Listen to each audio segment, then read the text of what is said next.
சமாதானத்தை கூறி நற்காரியங்களை சுவிசேஷமாய் அறிவித்து எவ்வளவு அழகாய் இருக்கின்றன. சமாதானத்தை கூறி நற்காரியங்களை சுவிசேஷமாய் அறிவித்து, சமாதானம் மாத்திரம் அல்ல, நன்றாக தெரிந்து கொள்ளுங்கள். சமாதானத்தை சொல்லும் பொழுது அது கூடவே ரட்சிப்பும் இருக்கிறது, நற்காரியங்கள் அதோடு கூட இருக்கிறது. சமாதானம் முன்பாய் இருக்கிறது, அதற்கு பிறகாக ரட்சிப்பு இருக்கிறது என்ற அர்த்தம் அல்ல. நீங்கள் சமாதானம் என்று நினைக்கும் பொழுதே அங்க ரட்சிப்பு முதல் வருகிறது, அதாவது நற்காரியங்கள் உங்களுக்கு நடக்கிறது, அதன் பிறகாக உங்கள் இருதயத்திலே சமாதானம் உண்டாகிறது. ஹல்லேலூயா.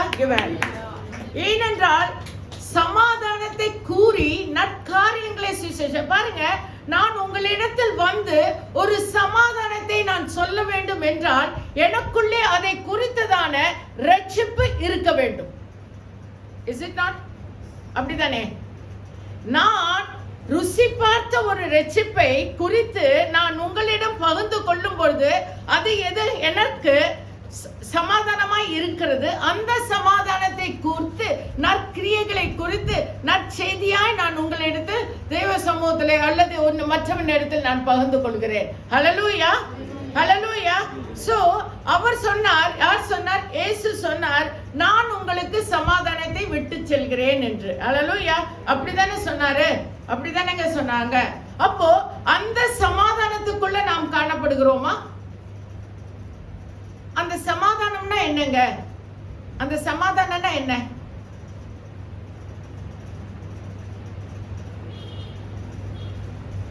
அதுக்குதானே நம்ம அழைக்கப்பட்டிருக்கோம்.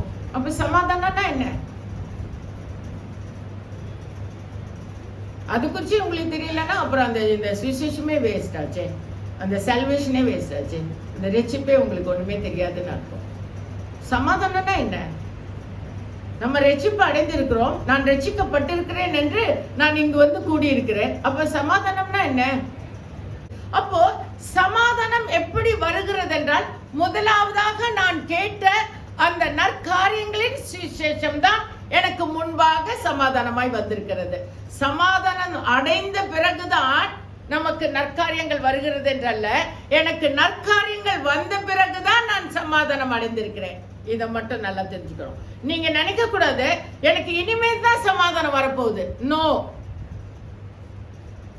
அடைந்தாயிற்று, எனக்கு கர்த்தர் செய்வார், என்னை செய்ய அழைத்திருக்கிறார், அவர் நோக்கம் என் மேல் இருக்கிறது, நான் அவராலே ஆசீர்வதிக்கப்பட்டிருக்கிறேன், ரட்சிக்கப்பட்டிருக்கிறேன், எனக்குள்ளே எல்லாவித ஆசீர்வாதங்களும் கடந்து வந்து கொண்டிருக்கிறது, வந்தாயிற்று என்று என்னுடைய நினைவுகள் தான் எனக்கு சமாதானத்தை தருகிறது. ஹல்லேலூயா. அந்த சமாதானம் உங்களுக்குள்ளே இருந்த அந்த சமாதானம்னா என்னன்னா, ஃபர்ஸ்ட் நமக்குள்ளே காணப்படுகிற சமாதானம். எதுக்குள்ள? Emotionally we should feel a peace in our heart. புரியுதுங்களா? முதலாவதாக எந்த மனுஷனுக்குள்ளேயும் காணப்பட வேண்டியது நமக்குள்ளே, நம்மளுடைய ஆத்மாக்குள்ளே ஒரு சமாதானம் எப்பொழுதும் காணப்பட வேண்டும். அந்த சமாதானம் தான் அடுத்த ஒரு சமாதானம் பிறருக்குள்ளே காணப்பட வேண்டும். எனக்குள்ளே சமாதானம் காணப்பட்டால் மாத்திரம்தான் என் பிள்ளைக்குள்ளே சமாதானம் கடந்து வரும். அந்த சமாதானம் அவளுக்குள்ளே கடந்து செல்லும், என் ஹஸ்பண்டுக்குள்ளே கடந்து செல்லும், இங்கே வந்து கடந்து வரும். ஹல்லேலூயா. அப்போ எனக்குள்ளே சமாதானம் இல்லாதவனாய் நான் இருந்தால் நம்மோடு கூட இருக்கிறவர்களுக்கு எப்படி சமாதானம் வரும்? வராது. அப்போ அந்த சமாதானத்தை விட்டு சென்றேன் என்று சொல்லும் பொழுது அதோடு கூட அவர் ரட்சிப்பை நடத்தி இருக்கிறார் என்று அர்த்தம். ஹல்லேலூயா. புரியுதுங்க? Already he has done the workmanship in my heart and soul. புரிஞ்சுதுங்களா? அதாவது ஏற்கனவே எனக்குள்ளே ரட்சிப்பை நடத்தி இருக்கிறார், எனக்குள்ளே குணப்படுத்தி இருக்கிறார், எனக்குள்ளே குணம் உண்டாயிருக்கிறது, எனக்குள்ளே சுகம் உண்டாயிருக்கிறது, என்னுடைய எல்லா பலகீனத்திலும் அவர் பலமாய் பூர்ணமாய் விளங்குகிறார், எனக்குள்ளே எல்லா காரியத்திலும் ரட்சிப்பு வந்தாயிற்று என்று நான் நினைக்கும் பொழுது மாத்திரம்தான் அவர் விட்டு சென்ற அந்த சமாதானம் நான் சுதந்திரத்தவளாய் காணப்படுகிறேன். ஹல்லேலூயா. Give and take. அப்போ நானும் நீங்களும் சமாதானத்தோடு தான் காணப்படுகிறோம். புரியுதுங்களா? அப்போ சமாதானம் இல்ல, அவர் சொன்ன மாதிரி எனக்குள்ள எனக்கு வராத காரியத்தை கொடுத்து சமாதானம் இல்லை அப்படின்னு அவர் ஒரு காரியத்தை சொன்னார். அதை குறித்து நம்ம பார்ப்போம். ஓகே, அப்போ யோவான் 14:27 உங்களுக்கு வைத்து போகிறேன், என்னுடைய சமாதானத்தையே உங்களுக்கு கொடுக்கிறேன், உலகம் கொடுக்கிற பிரகாரம் நான் உங்களுக்கு கொடுக்கிறதில்லை, உங்கள் இருதயம் கலங்காமலும் பயப்படாமலும் இருப்பதாக. ஹல்லேலூயா, give hand to this word. ஏனா சமாதானத்தை உங்களுக்கு வைத்து போகிறேன், என்னுடைய சமாதானத்தை உங்களுக்கு கொடுக்கிறேன், உலகம் கொடுக்கிற பிரகாரம் நான் உங்களுக்கு கொடுக்கிறதில்லை. அப்படின்னா பொதுவாகவே நீங்க பாத்தீங்கன்னா ஒரு கிஃப்ட் ஒன்று நம்ம யாருக்கா பண்றோம் அப்படின்னு சொல்லிட்டோம்னு வச்சுக்கோங்க, ஐ எம் கிஃப்டிங் யூ, நான் உங்களுக்கு இதை தருவேன், நான் உங்களுக்கு இதை செய்வேன் அப்படின்னு நம்ம சொல்லியிருந்தோம்னா அதை குறித்துதான ஒரு விசுவாசம், அதை குறித்துதான நான் பெற்றுக்கொண்டேன் என்ற நிறைவு நமக்கு சமாதானத்தை தருகிறது. பாருங்க, அவர் சொல்றார், என்னுடைய சமாதானத்தை உங்களுக்கு கொடுக்கிறேன், உலகம் கொடுக்கிற பிரகாரம். அப்போ உலகம் என்பது உலகத்துக்குரிய காரியங்கள், அதற்குள்ளே இருக்கிற கிரியைகள். அந்த கிரியைகள் அவர் சொல்லவே இல்லை. ஏன்னா அவர் சொல்லிட்டார், எல்லாத்தையும் நான் உங்களுக்கு தந்துட்டேன், எல்லாத்தையும் நீங்க சுதந்திரிச்சுக்கலான்ட்டு. அப்படிதானே? அப்படிதானே? அப்படித்தானே? அப்படி நீங்க நம்பினா மட்டும்தான் அதை சுதந்திரிக்க முடியும். அதை குறித்ததான சமாதானம் உங்களுக்குள்ள இருக்கும். பாருங்க, இன்னைக்கு ஏன் நான் சமாதானமா இல்லை அப்படின்னு நீங்க ஃபீல் பண்றீங்கன்னா, எனக்கு அவர் தந்திருக்கிறதே நான் இன்னும் சுதந்திரிக்கவில்லை, நான் எடுத்துக்கொள்ளவில்லை, என்னுடையதாக நான் பெற்றுக்கொள்ளவில்லை. புரியுதுங்களா? அப்போ அந்த அந்த அந்த கேப் தான் உங்களுக்குள்ள அந்த சமாதானம் அற்றதாய் காணப்படுகிறது. உங்களுக்கு நல்லா புரிஞ்சுக்கோங்க, நான் உங்களுக்கு சமாதானத்தை விட்டு சென்றிருக்கிறேன், உங்களுக்கு வைத்து போகிறேன். அப்படியே வச்சுட்டே போயிட்டார். It is already in us, it is already with us, it's already in our soul, it's already in my mind, it's already in my thoughts, it's already in our family, it's already in my children. புரியுதுங்களா? எனக்குள்ளே அந்த சமாதானம் இருக்கிறது, என் மனைவிக்குள்ளே அந்த சமாதானம் இருக்கிறது, என் மக்களுக்குள்ளே அந்த சமாதானம் இருக்கிறது, என்னை சுற்றி இருக்கிற எல்லோருக்குள்ளும் அந்த சமாதானம் இருக்கிறது. நான் ஏற்கனவே வைத்து வைத்து வைத்து போகிறேன், என்னுடைய சமாதானத்தையே உங்களுக்கு கொடுக்கிறேன். அப்போ அவருடைய சமாதானம் என்பது முதலாவதாக தேவனுடைய ராஜ்யத்தையும் நீதியையும் தேடுங்கள், அப்பொழுது இவையெல்லாம் கூட கொடுக்கப்படும் என்ற சமாதானம் தான். அப்போ இதெல்லாம் நான் பெற்றுக்கொண்டேன். நீங்க பெற்றுக்கொண்டேன் என்று விசுவாசித்தா மாத்திரம்தான் அதன் வழிகள் உங்களுக்கு கிடைக்கும். அந்த வழியின்படி போகும் பொழுதுதான் அதை எடுத்துக்கொள்ள முடியும். இன்னைக்கு ஆக்சுவலா எப்படி நடக்குதுன்னா, வாஞ்சிக்கிறோம் and we try to grab it. எப்படி வாஞ்சிக்கிறோம் and we like to pick it up or we like to take it off. நம்ம வாஞ்சிக்கிற காரியங்களை நம்ம அப்படியே அதை போயிட்டு உடனே எடுக்கணும்னு ஆசைப்படுறோம். இல்லை, அந்த சமாதானம் எனக்கு அது ஏற்கனவே வைக்கப்பட்டிருக்கிறது, அங்க இருக்கிறதுன்ற எண்ணம் என் சமாதானத்துக்குள்ளே இருக்கிறது, என் இருதயத்துக்குள்ளே சமாதானம் இருக்கிறது. அந்த சமாதானம் என் வழிகளை காண்பிக்கிறது. அந்த வழியின் மித்தம் அதை நான் சுதந்திரத்துக் கொள்வேன். இதுதான் நீங்க உங்க சமாதானத்தோடு நீங்க காணப்படுகிறதுல ரட்சிப்பு. புரியுதுங்களா? அப்போ சமாதானம் வந்துடுச்சுன்னு நினைக்காதீங்க, ரட்சிப்பு ஏற்கனவே வந்தாச்சு உங்க இருதயத்துக்குள்ள. ரட்சிப்புன்னா நான் பெற்றுக்கொண்டேன், என் கையில் இருக்கிறது, நான் ஆஸ்வாதமாய் இருக்கிறேன், நான் என் பிள்ளைகள் கர்த்தரால் போதிக்கப்பட்டிருப்பார்கள், பிள்ளைகளின் சமாதானம் பெரிதா இருக்கும், என் பிள்ளைகள் ரட்சிக்கப்பட்டிருக்கிறார்கள், அவங்க இன்னைக்கு செய்கிற செயல் அல்ல, அவர்கள் ரட்சிக்கப்பட்டு இருப்பார்கள் என்பதுதான் கர்த்தருடைய நோக்கம். அவர்களுடைய சமாதானம் எனக்குள்ள இருக்கும் என்பதுதான் கர்த்தருடைய நோக்கம். புரியுதுங்களா? புரிஞ்சுதுங்களா? புரிஞ்சுதுங்களா? உங்களுக்கு அது புரிய வேணும். அதாவது நம்ம பெற்றுக்கொள்ளாத காரியத்திலும் நாம் பெற்றுக்கொண்டேன் என்ற தேவ சமாதானத்துக்குள்ளே நான் காணப்பட்டால ஒழிய அந்த காரியத்தை நான் பெற்றுக்கொள்ள மாட்டேன். புரிஞ்சுதுங்களா? இதுதான் கர்த்தர். நான் பெற்றுக்கொண்ட பிறகுதான் நான் சமாதானத்தோட இருப்பேன்னா, you will never get that liberty. இல்ல ரட்சிப்பு உங்களுக்குள்ள கடந்து வரவே வராது. நான் பெற்றுக்கொண்டேன், எனக்குள்ள கர்த்தர் அதை தந்தார் என்ற சமாதானம் தான் அது தந்து விட்டார் என்று நான் அறிய முடியும். புரியுதுங்களா? அடுத்ததாக ரோமர் 10:15 எப்படி பிரசங்கிப்பார்கள், சமாதானத்தை கூறி நற்காரியங்களை சுவிசேஷமாய் அறிவிக்கிறவருடைய பாதங்கள் எவ்வளவு அழகானவைகள் என்று எழுதியிருக்கிறதே. அப்போ அனுப்பப்படாவிட்டால் இல்லாவிட்டால் எப்படி பிரசங்கிப்பார்கள்? சமாதானத்தை கூறி நற்காரியங்களே சுவிசேஷமாய். அப்போ சமாதானத்தை கூறி நற்காரியங்களை, சமாதானத்தை கூறி நற்காரியங்களை சுவிசேஷமாய். அப்போ சமாதானத்துல எப்படி வரும்னா, ஏற்கனவே நற்காரியங்களை நான் பெற்று, நான் முன்னே உங்களுக்கு சொன்ன மாதிரி நற்காரியங்கள் என் வாழ்விலே நடந்திருக்கிறது, அது நடக்க போகிறது, அது நிகழ்ந்து கொண்டிருக்கிறது, அது நிகழ்வாய் இருக்கிறது. புரிஞ்சதுங்களா? அந்த நிகழ்வு, அந்த நற்காரியங்கள் என் வாழ்விலே இருக்கிறபடினாலே நான் சமாதானத்துக்கு காணப்படுகிறேன்.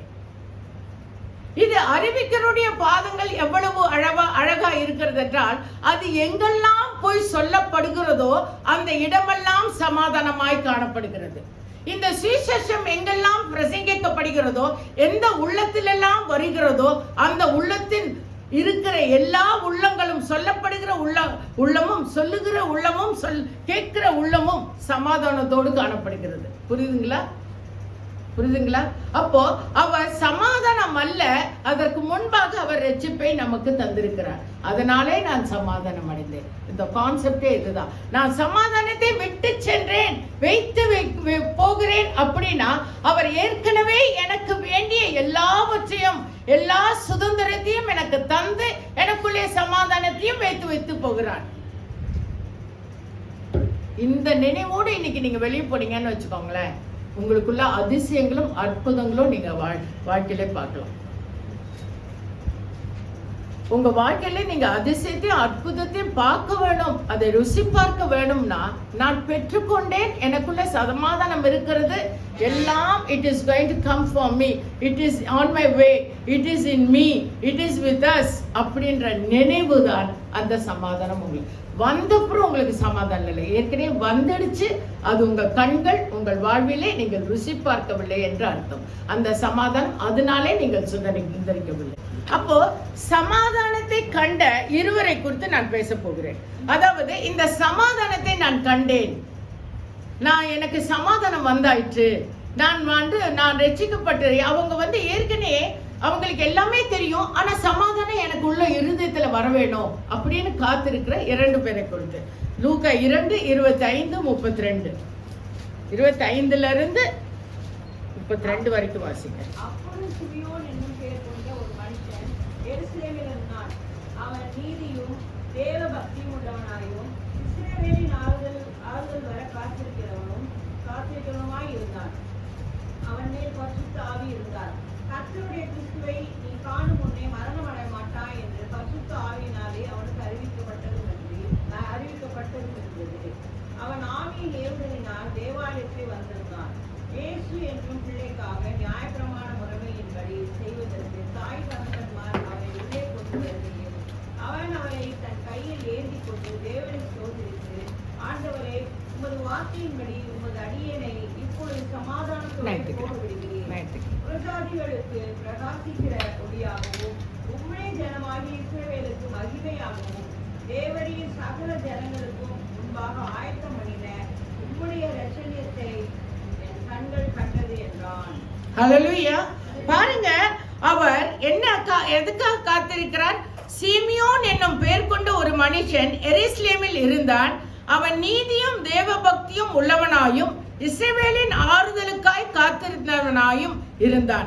அவன் மேல் பரிசுத்த ஆவியானவர் இருந்தார்.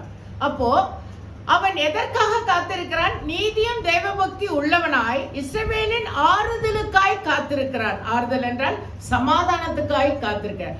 ஆனா அவனுக்குள்ள எல்லா நீதியும் எல்லா தேவ பக்தியும் இருக்கிறது. இன்னைக்கு நமக்கு அதுதானே இங்க ஒரே போராட்டமா இருக்கு. நான் ரொம்ப பக்தியா இருக்கேன், நான் ரொம்ப என்னது ஆவியில பலப்பட்டிருக்கேன், எனக்கு எல்லா விதமான ஆவியானவர் துணையோடு எல்லாம் என் வாழ்விலே நடக்கிறது, ஆனா சமாதானம் மட்டும் இல்லை. எப்படி அது யோசிச்சு பாருங்க. அப்படி இருக்க முடியுமா? இல்ல. ஆக்சுவலா நமக்குள்ள வேத வசனம் உள்ளே இருந்தால் நமக்கு சமாதானம் தான். அந்த வார்த்தை உங்களுக்குள்ள இருக்கிறது என்றாலே நீங்கள் சமாதானம். அதான் அப்பொழுது சிமியோன் என்னும் பெயர் கொண்ட ஒரு மனுஷன் எருசலேமில் இருந்தான். அவன் நீதியும் தேவபக்தியும் உள்ளவனாயும் இஸ்ரவேலின் ஆறுதல் வர காத்திருக்கிறவனாய் இருந்தான். அவன் மேல் பரிசுத்த ஆவியானவர் இருந்தார். ஆனால் பாருங்க, கர்த்தருடைய கிறிஸ்துவை நீ காணும் முன்னே மரணம் அடைய மாட்டாய் என்று அவனுக்கு என்ன சொல்லப்பட்டிருக்கு? நீ கிறிஸ்துவை காணாமல் மரணம் அடைய மாட்டாய் என்று சொல்லப்பட்டிருக்கிறது. அதான் உணர்த்தப்பட்டிருக்கிறது. அதனாலே அவன் அதற்காக காத்திருக்கிறான், அந்த ஆறுதலுக்காக காத்திருக்கிறான்.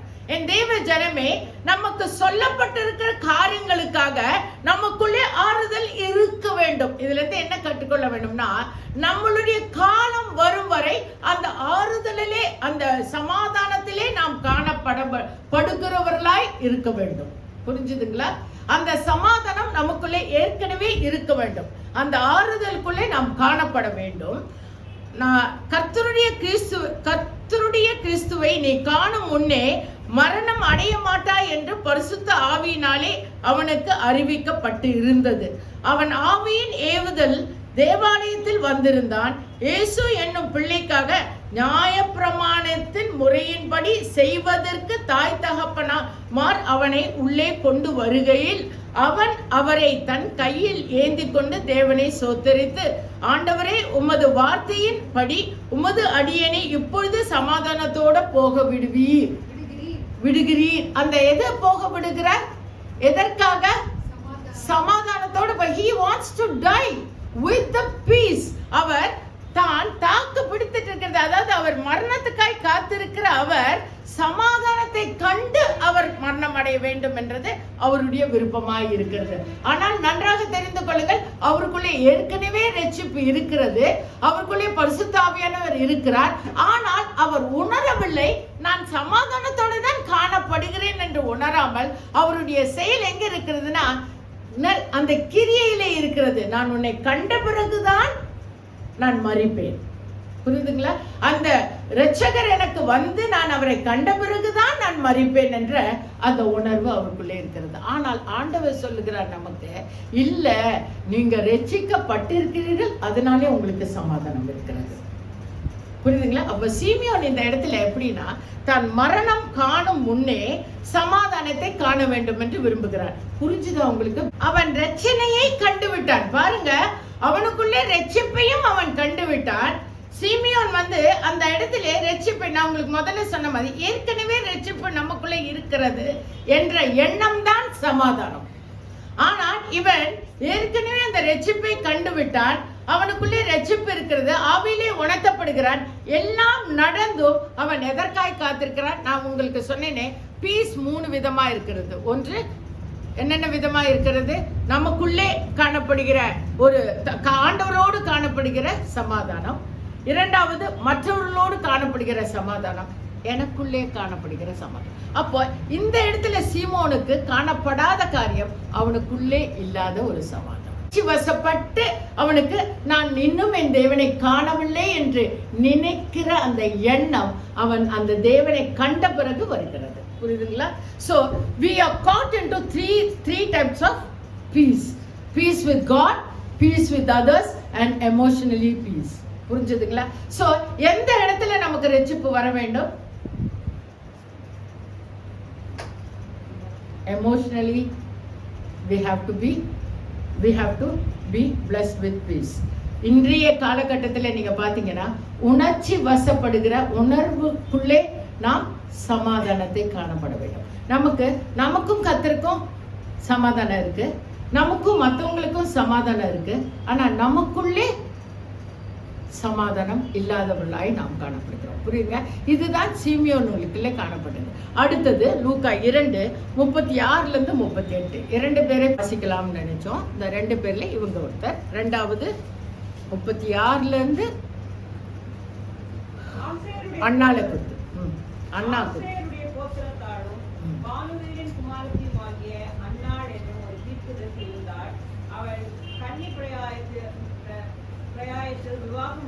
விவாகமானது முதல் 7 வருஷம் புருஷனுடைய வாழ்ந்தவளும் அதிக வயது சென்றவருமாய் இருந்தார்.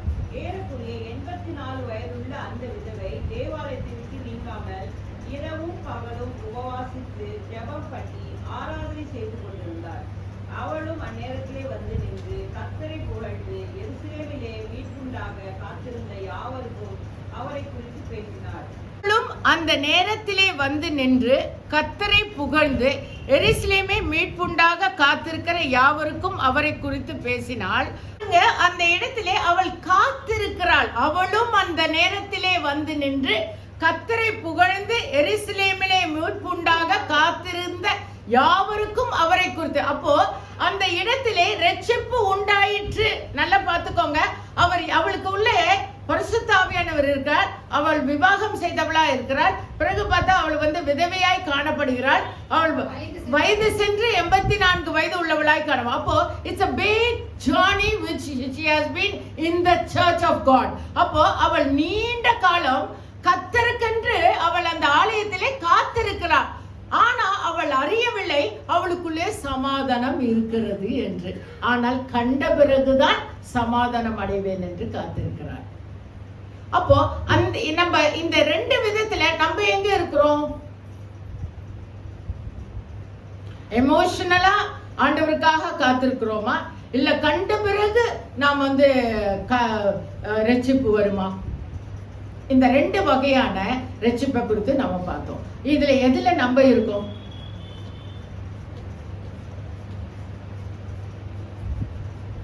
நம்ம ஆக்சுவலி இது ரெண்டுலயும் இல்லை. அப்படிதான் நம்ம இருக்க முடியும். புரியுதுங்களா? சீமியோன் மாதிரி ரட்சிப்பை கண்ட பிறகும் நான் அவனை கண்ட பிறகுதான் ரட்சிப்பு அப்படின்னு சொல்றேன். அந்த ரட்சிப்புலையும் நாம் இருக்கக்கூடாது. அண்ணாவை போல அவள் காத்திருந்து எல்லா ஆண்டவரனால அவளுக்குள்ள சமாதானம் இருக்கிறது. அவள் ரட்சிக்கப்பட்டிருக்கிறாள். அவள் எல்லா காலகட்டத்தையும் கடந்து போயிருக்காள். ஆனாலும் அவள் அந்த பிள்ளையை காண வேண்டும் என்று காத்திருக்கிறாள். அது அல்ல, அந்த அழைப்பு அல்ல நமக்கு கொடுக்கப்பட்டது. கர்த்தர் அவருடைய சமாதானத்தை நான் உங்களுக்கு வைத்து போகிறேன், விட்டு செல்கிறேன் என்றல்ல, வைத்து போகிறேன். நல்லா பாருங்க, நான் உங்களுக்கு சமாதானத்தை வைத்து போகிறேன். It is on us already. ஒரு சமாதானம் நமக்கு வரணும்னா என்ன இருக்கணும்? ஏற்கனவே ரட்சிப்பு இருக்கணும். ஆமா, நீங்க ரட்சிக்கப்பட்ட இருந்தா தானேங்க உங்களுக்கு சமாதானம் இருக்கும். நல்லா அந்த இடம், இந்த இடம்னால தானேங்க இன்னும் நம்ம ரட்சிப்பில்லை நம்ம காத்திருக்கோம். எங்க திருப்பி சொல்லுங்க. அந்த இடத்துல இந்த ரெண்டு பேர் எதுக்காக காத்திருக்காங்கன்னா, அவங்க எல்லா காலகட்டமும் முடிஞ்சது, ஆனா அவங்க கர்த்தருக்காக காத்திருக்காங்க. நம்ம அப்படி இருக்கோமா? அவர் எல்லா வழியும் முடிச்சிட்டு போயிட்டாருங்க. அவர் வந்தார், உயிர்த்தெழுந்தார், நான் உங்களுக்கு என்ன விட்டு செல்கிறேன்? நான் உங்களுக்கு சமாதானத்தை வைத்து போகிறேன் என்று சொல்லிவிட்டு போயிட்டாரே.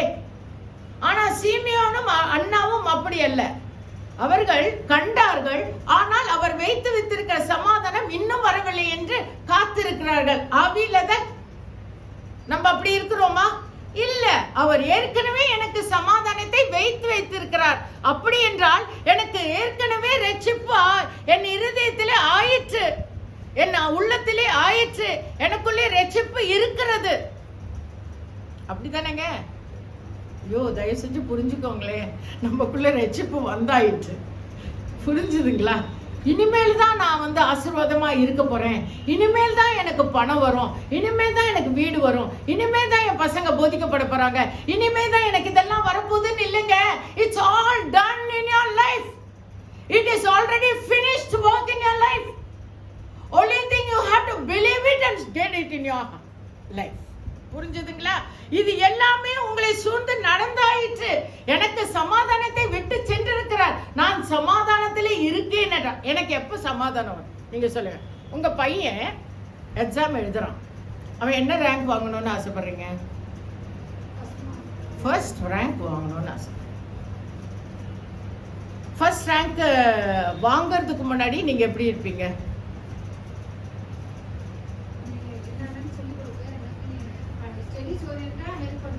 அப்புறம் சொல்லுங்க. அவன் ஃபர்ஸ்ட் ரேங்க் வாங்குவானா ஃபர்ஸ்ட் ரேங்க் வாங்குவானான்னு இருந்தா என்ன ஆயிடும்? ரட்சிப்பு இல்லைன்னு அர்த்தம். யூ டோன்ட் ஹேவ் அந்த சமாதானம் உங்களுக்குள்ள இல்லைன்னு அர்த்தம். என் பிள்ளைக்கு நான் எல்லாம் கற்றுக் கொடுத்தோடனே அவன் நல்லா எழுதுவான், அவன் ஃபர்ஸ்ட் ரேங்க் தான் வாங்குவான். இதுதாங்க ரட்சிப்பு நமக்குள்ள. புரிஞ்சுதுங்களா? He is already done in our life. நமக்குள்ளே எல்லா விதமான சமாதானம் கர்த்தர் வைத்திருக்கார். என் பிள்ளைகள் கர்த்தரால் போதிக்கப்பட்டு இருப்பார்கள், முடிந்தாயிற்று. It is already done. இனி போட்டு அவனை போட்டு போதிக்கணும் இதப்படி இதை செய் இது இப்படி இரு. No NEET.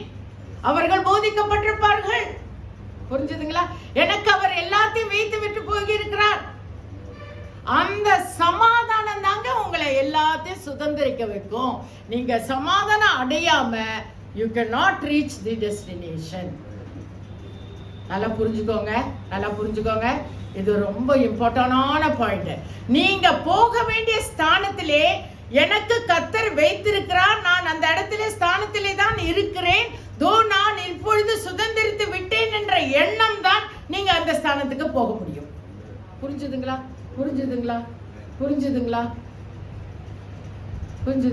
இல்லைன்னா நீங்க அந்த இடத்தை காணவே முடியாது. நீங்க அந்த இடத்துக்குள்ள கடந்து போகவே முடியாது. அந்த வாழ்க்கையில நீங்க நினைக்கிற அந்த வாழ்க்கைக்குள்ள நீங்க கடந்து போய் முடித்து அந்த முடிவை காண முடியாது. If you feel, அதுக்கு தான் இன்னொரு இடத்துல பவுல் சொல்றார், எல்லாத்துலயும் கண்டென்ட்டா இருங்க. என்னது கண்டென்ட் இங்கிலீஷ்ல, தமிழ்ல என்ன? திருப்தியா இருங்கள், அடைந்தாயிற்று என்ற எண்ணத்தோட இருங்கள் அப்படின்ற பவுல். அதுக்குதான் அந்த புதிய ஏற்பாடுல பவுல் சொன்ன காரியத்தை குறித்து, ரட்சிப்பை குறித்து நிறைய வாசிங்க. இங்க சீமியோனும் அண்ணாவும் ஆண்டவரை பாருங்க, அவங்களுக்குள்ளே சமாதானம் வைத்துட்டார். பரிசுத்த ஆவியானவர் சமாதானத்தை வச்சுட்டாரு. அவங்களுக்குள்ளே ரட்சிப்பு இருக்கிறது. ஆனா அவங்க இரண்டு உள்ளம் எப்படி இருந்தது? அவரை கண்ட பிறகுதான் என் ரட்சிப்பு வருகிறது என்று எண்ணம் உள்ளவர்களாய் இருந்தார். அப்படிப்பட்ட எண்ணம் உள்ளவர்களாய் நாம் இராமல், நான் ரட்சிக்கப்பட்டேன், எனக்குள்ளே சமாதானம் இருக்கிறது, எனக்குள்ளே சமாதானம் இருக்க வேண்டும் என்றால் நான் பெற்றுக்கொள்ள போகிற எல்லா விதமான ஆசீர்வாதமும் எனக்குள்ளே வந்தாயிற்று என்ற எண்ணம் எனக்குள்ளே சமாதானத்தை தருகிறது. புரிஞ்சுதுங்களா? இந்த எண்ணம் வராம நீங்க அதை பார்க்க முடியாது. இதுதான் நமக்கு இருக்கிற கேப். புரிஞ்சுதுங்களா? நம்ம ஏன் அந்த இடத்துக்கு இன்னும் ஏன் போய் சேரலன்னா, நம்ம சமாதானத்தோட இல்ல, வெப்ராளத்தோட இருக்கோம். வெப்ராளத்துக்கு இங்கிலீஷ் தமிழ்ல என்ன? பதட்டம், அங்காள இருக்கும். அது ஏன் அப்படி இருக்கும்? அந்த கேப் தாங்க நமக்கு இன்னைக்கு சபையில எல்லாருக்குள்ளேயும் காணப்படுகிறது. புரியுதுங்களா? நான் சமாதானமா இருக்கேன். நான் எப்ப இருப்பேன்?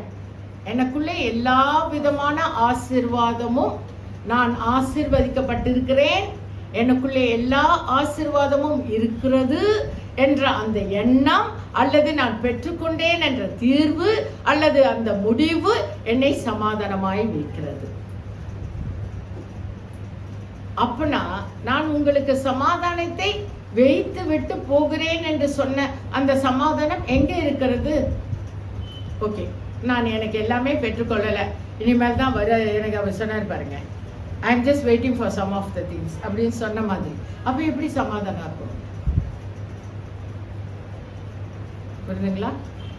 சமாதானம் என்பது நான் பெற்றுக்கொண்டேன் என்ற நினைவு, எனக்குள்ளே எல்லாம் நடந்தாயிற்று, அந்த ரட்சிப்பு எனக்குள்ளே வந்தாயிற்று. ரட்சிப்பு என்பது விடுதலை, அல்லது நான் பெற்றுக்கொண்டேன், நான் சுகமா இருக்கிறேன், நான் சுகமா என்னது, நான் எல்லா விதமான ஆசீர்வாதத்திலும் இருக்கிறேன் என்ற நினைவுதான் என்னை சமாதானமாய் வைக்கிறது. Everything is already done in our life. எல்லாமே முடிந்த காரியம். சமாதானம் வரும். எல்லாம் எனக்கு வேண்டிய எல்லாவற்றையும் அவர் தந்து விட்டார். நான் அந்த சுகமான வாழ்க்கையில இருக்கிறேன். அதில் தான் நான் நடந்து கொண்டிருக்கிறேன். All his plans have been done in my life. His will is done in my life. அவர் வைத்திருக்கிற சித்தம் என் மேல் நிறைவேறுகிறது, அது நடந்து கொண்டே இருக்கிறது என்ற அந்த நினைவும் அந்த நடக்கிற பாதையும் தெளிவா இருக்குமானால் எனக்குள்ளே சமாதானம் இருக்கிறது. புரிஞ்சுதுங்களா? ஆனா நம்ம இன்னமும் என்ன தேடிட்டு அலைகிறோம்? சமாதானத்தையே தேடி அலையும். இல்லை, it's already there in you. உங்களுக்குள்ளே சமாதானம் இருக்கிறது. நீங்கள் உங்களுடைய எண்ணங்கள் சமாதானமாய் வையுங்கள். அப்போதான் உங்க கண்ணு வைத்திருக்கிறத பார்க்கும். எந்த கண்ணு? இந்த கண்ணு. இந்த கண்ணு இல்லை, இந்த கண்ணு எப்பவுமே பார்க்காது. இந்த கண்ணு பார்த்துச்சுன்னா இந்த கண்ணு பார்க்கும். இந்த கண்ணுன்றது விஷன். உங்களுக்குள்ளே வைத்திருக்கிற கர்த்தர் உங்களுக்கு வைத்து விட்டு போய் இருக்கிற எல்லா நன்மைகளை குறித்ததான சித்தம் உங்களுக்கு இங்க இருக்குமானால் இந்த கண் பார்க்கவே வேண்டாம். It automatically happen in your life. புரிஞ்சுதுங்களா? இந்த கேப்பை கொடுத்துக்கிட்டே இருக்கறனால you are late for it. நீங்க யூ வில் ரீச் லேட். பாருங்க, இயேசுவை வந்து காட்டினால்தான் அது சிமியோனும் அண்ணாவும் பார்த்த பிறகுதான் எனக்கு ரட்சிப்பு வந்து இல்லை, சமாதானம் வந்துச்சுன்னு சொல்றாங்க. கிடையாது. அவர் பிறந்த உடனே, அவர் பிறக்க முன்னே அந்த சமாதானத்தை அவர் தந்து விட்டார். அங்கே சமாதானம் இருக்கிறது. புரியுதுங்களா? நமக்குள்ளே சமாதானம் இருக்கிறது. எஸ், என்னை அழைத்து இப்போ எப்படி சொல்லலாம்னா, முதல் நாள் இங்க வந்து உட்காரும் போதே நம்ம எப்படி உட்காரணும்னா, இங்க வந்து சீட்ல உட்காரும் போதே எப்படி உட்காரணும்னா, எஸ், கர்த்தர் என்னை அழைத்திருக்கிறார், அந்த வழியிலே நான் கடந்து போய் கொண்டிருக்கிறேன். அந்த வழி எதற்கு? எல்லா விதமான சமாதானத்தை எனக்கு தந்திருக்கிறார், அந்த வாழ்விலே என்னை நடத்தி கொண்டிருக்கிறார் அப்படின்னு இங்க வந்து இங்க உட்கார்ந்தாதான் அன்னைக்கு உங்களுக்கு கர்த்தர் தந்திருக்கிறதை சுதந்திரிக்க முடியும். ஏன்னா அவர் சொல்றாரு பாருங்க, இட்ஸ் ஆல்ரெடி. அந்த முதல் வசனத்தை வாசிங்க, ரோமர் 10:15. எப்படி பிரசங்கிப்பார்கள்? சமாதானத்தை கூறி நற்காரியங்களை சுவிசேஷமாய் அறிவிக்கிறவர்களே பாருங்க. அனுப்பப்பட்ட காரியம், அந்த வசந்த அனுப்பப்பட்டால் எப்படி பிரசங்கிப்பார்கள்? சமாதானத்தை கூறி நற்காரியங்களை சுவிசேஷமாய் அறிவிக்கிறவர்களுடைய. அப்போ சமாதானத்தை கூறி நற்காரியங்கள், அந்த நற்காரியங்கள் நம் வாழ்விலே ஏற்கனவே இருக்கிறது. சமாதானம் ஏற்கனவே வைத்திருக்கிறார். இந்த சமாதானத்தை எப்போ அடைவோம் நம்ம நினைக்கிறோம்னா, நற்காரியங்கள் வந்த பிறகு நான் சமாதானத்தை அடைவேன்னு நினைக்கிறீங்கல்ல, அதை விட்டுருங்க. நற்காரியங்கள் என் வாழ்க்கையிலே நடந்தாயிற்று, அதற்கு தான் என்னை பேசலி அழைத்திருக்கிறார், அதனாலே தான் நான் வந்து இங்க அழைக்கப்பட்டிருக்கிறேன் என்ற நினைவு நமக்குள்ளே சமாதானத்தை கொண்டு வர வேண்டும். புரிந்ததுங்களா? இந்த சமாதானத்தை அவர் நமக்கு தந்திருக்கிறார். எந்த சமாதானம்? we are blessed people of God, we are blessed people than others. நம் மற்றவர்களை காட்டிலும் நாம் ஆசீர்வாதமாக்கப்பட்டவர்கள், ஆசீர்வாதமாய் இருக்கிறவர்கள், ஆசீர்வதிக்கப்பட போகிறவர்கள் என்ற அந்த நினைவு, அந்த சமாதானம் தான் உங்களை எல்லாவற்றையும் சுதந்திரிக்க வைக்கும். என்னுடைய சமாதானத்தை உங்களுக்கு கொடுக்கிறேன், உலகம் கொடுக்கிற பகரம். அப்போ உலகம் தருகிற சமாதானம் உங்களுக்குள்ளே இங்கே இருக்கிறது. அதனால என்ன சமாதானமா அடையணும்னா, I have been blessed by his. அவர் சமாதானம் தந்திருக்கிறார். எப்படி என்றால், என்னை கர்த்தர் ஆசீர்வதித்திருக்கிறார். புரிஞ்சுக்கலாம்? அப்போ இதுக்குதான் பழைய ஏற்பாடுல அண்ணால் பாருங்க எவ்வளவு அழகா ஒரு காரியத்தை செய்யறா. 1 சாமுவேல் 1:21-28.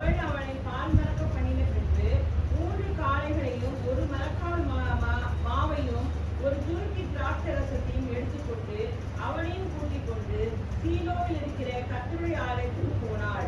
பிள்ளை இன்னும் குழந்தையாய் இருந்தது. அவர்கள் ஒரு காளையை பலியிட்டு பிள்ளையை ஏலியினிடத்து கொண்டு வந்து விட்டார்கள்.